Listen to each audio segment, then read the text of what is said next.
যদি সস্তা বানাতে না চান এই 3টি কাজ কখনো করবেন না। নাম্বার 1, গায়ে পড়ে কখনো কাউকে উপকার করতে যাবেন না।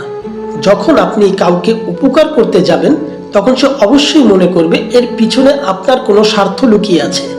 কারণ বর্তমান সময়ে কাউকে উপকার করা মানেই নিঃস্বার্থভাবে কেউ করে না, এই বিষয়টি সবার ভিতরে ঢুকে গেছে।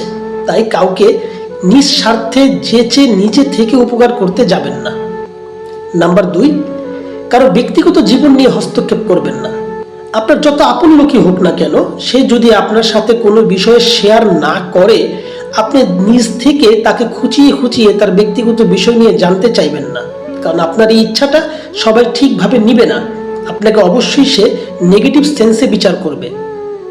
নাম্বার 3, ডাকলেই বান্দা হাজির, এই ধরনের কাজগুলো থেকে নিজেকে বিরত রাখুন। কারণ একজন লোক ডাকছে তাই সাথে সাথেই আপনি চলে যাবেন, এই জিনিসটা আগে আপনার বুঝতে হবে যে ওখানে আপনি গেলে আপনার মূল্যায়নটা কতটুকু থাকবে বা কি কারণে আপনাকে ডাকা হচ্ছে, ঠিক সেটার উপর ভিত্তি করেই আপনি সেখানে হাজির হবেন। তাই ডাকলেই বান্দা হাজির, এই অবস্থা থেকে নিজেকে সরিয়ে নিয়ে আসুন। এই কাজগুলো যখন আপনি নিজে হিসাব করে চলতে পারবেন তখন আপনি নিজের পরিবার বলেন আর সমাজ বলেন সবার কাছে মূল্যায়ন পাবেন। আর না হলে আপনি অবশ্যই দেখবেন সস্তা হয়ে গেছেন।